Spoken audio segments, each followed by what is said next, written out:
সে যুগের মান্না থেকে বর্তমান সময়ের সিয়াম নিশো মেগাস্টার শাকিব খানের জীবনে প্রতিদ্বন্দ্বী এসেছে অনেক, তবে শাকিবের সামনে তারা টিকতে পারেনি। শাকিবের বিকল্প তিনি নিজেই। শাকিব খান কতটা অপ্রতিদ্বন্দ্বী তা বোঝা যায় ঈদের সময়। কি দর্শক, কি প্রদর্শক, কি হল মালিক, সবাই চান কিং খানকে। ঈদ মানেই শাকিবের সিনেমা, হল ভর্তি দর্শক আর রমরমা ব্যবসা, কারণ তার সিনেমা কখনো হতাশ করে না। এভাবে তিনি দেশের সিনেমা ইন্ডাস্ট্রিকে টিকিয়ে রেখেছেন। গত 25 বছরে শাকিব নিজেই নিজের রেকর্ড ভেঙে চলেছেন। শাকিব খান কেন অপ্রতিদ্বন্দ্বী, এর উত্তর খোঁজার চেষ্টা করেছেন অনেকেই। ঢাকায় সিনেমায় জায়গা করে নেওয়া শাকিবের জন্য মোটেও সহজ ছিল না। তার ক্যারিয়ার যখন শুরু হয়েছে বাংলা সিনেমা জগতে, তখন মান্নার দাপট চলছিল। 1999 সালের 28 মে অনন্ত ভালোবাসা ছবির মাধ্যমে বাংলা চলচ্চিত্রে শাকিব খানের আগমন হয়। তখন অনেক পরিচালক, প্রযোজক তাকে এড়িয়ে চলত।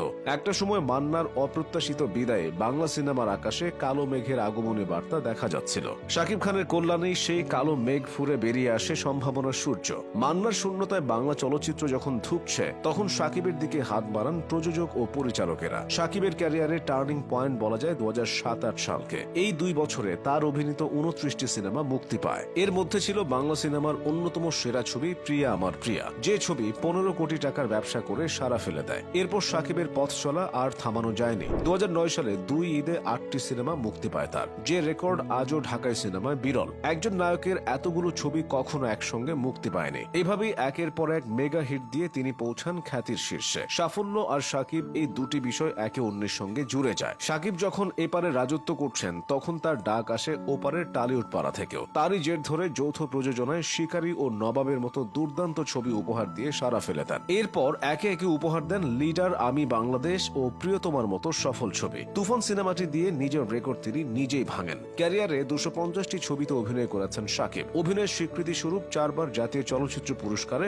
শ্রেষ্ঠ অভিনেতার পুরস্কার পেয়েছেন তিনি। পাশাপাশি দেশ বিদেশের বহু সম্মাননা জমা হয়েছে তার ঝুলিতে।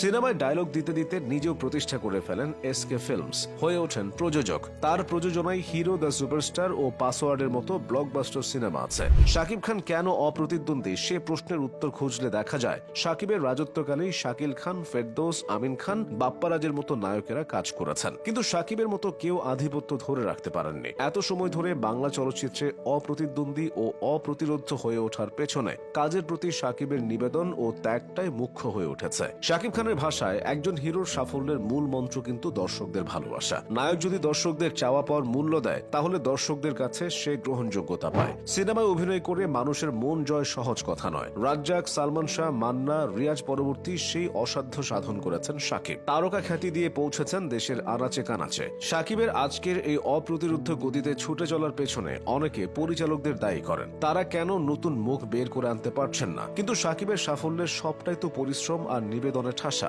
যেটা আর কেউ করতে পারেনি। পরিশ্রমী মানুষকে নিয়ে যায় সফলতার চূড়ান্ত পর্যায়ে, তবে কাজ করে যেতে হয় একাগ্রচিত্তে। শাকিব শুধু মন দিয়ে তাই করে গেছেন। খেতাবের কথা ভাবেননি, খেতাবই তাকে পরিয়ে দিয়েছে ঢালিউড কিং এর মুকুট, যে মুকুট পরে শাকিব বছরের পর বছর ধরে রাজত্ব করে যাচ্ছেন।